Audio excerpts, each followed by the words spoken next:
a dialogue sheeko between u dhaxaysa boy wiil and girl iyo gabar exchanging isweydaarsanaya hot words kalamada ku kulul safiyan u dhegeyso boy wiilkaa bilaabaa he baksam oo yiri calaamad ajwa saara marka exclamation marka leedahay he war heede baksam gabriya jirka ah jirkay girl gabadha tir marka I don't take ma qaato aniga the greeting salaan ma qaato from oo ka timaada ma qaato the boys wiilasha laakiin wiilisaado kale ah salaanta aniga kama qaaday dhahda idan gabadha waxay u jawaabaysaa fiiray I don't take kama qaado the greeting salaanta kama qaado from kama qaado waxa ka yimid the boys wiilal laakiin oo saado aankaado kale ah wiilisaado kale ah ani salaan kama qaaday dhahda gabadha wiilka u jawaab marka boy oo yiri wiilkii wuxuu yiri why are you saying to me that taas maxaad ii dhahaysaa aniga rebuff speech hadalkaasi oo qaabka daran hadalkaasi oo xun hadal xun la rebuff waa hadal xun oo lasdhihin waa why are you saying to me that taas maxaad ii dhahaysaa rebuff speech hadalkaasi xun maxaad ii dhahaysaa aniga oo daadsiga camal ah girl gabadhiyaa tiri please fadlan don't tell me ha igu daalinin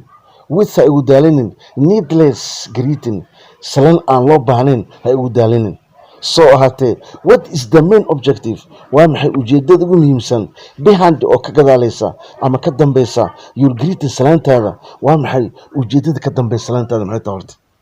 maxaad ii weydiina aniga please fadlan don't tire me ha igu daalinin with ha igu daalinin needless greeting salaan aan loo baahnayn ha igu daalinin soo ahaatee what is the main objective waa maxay ujeedada ugu muhiimsan behind oo ka dambeysa your greeting salaantaada boyga u jawaabay wuxuu yiri sister walaasheedii speak to me ila hadal calmly si deganaan ila hadal I was looking for you waan ku raadinayay notice maalmahan ku raadinayay ayaad waxaan ku hayaa ee glad news waxaan ku hayaa war farxad leh for you adiga waxaan ku hayaa war farxad leh sister walaasheedii speak to me ila hadal calmly si deganaan ah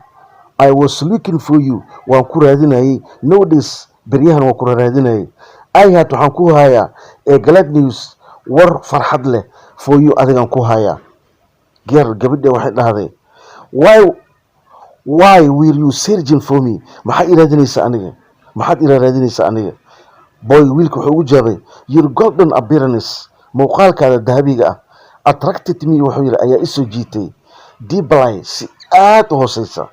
your golden appearance muuqaalkaada dahabiga ah attracted me ayaa isoo jiitay deeply si aad u qoto dheer ah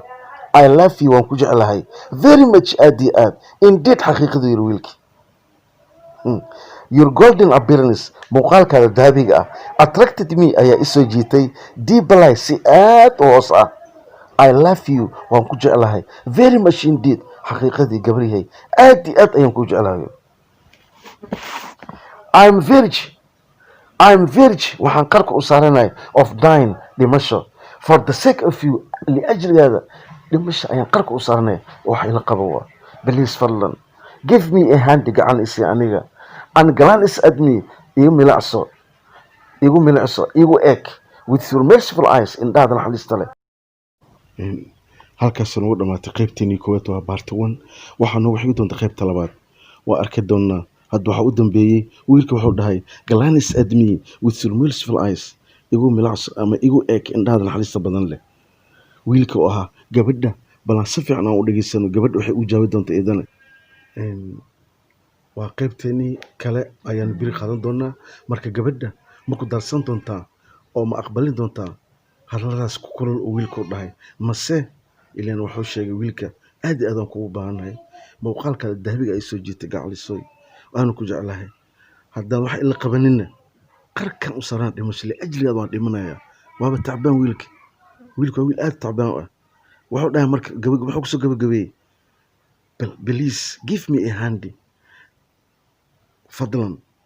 gacan isi aniga igu eeg indhaada naxariista badan leh runtii waa markii dambe waa soo dejiyey laakiin waxaa ogaataa gabadha ma aqbali doontaa mase way diidi doontaa waxaa laga yaabaa inay aqbasho macquul waa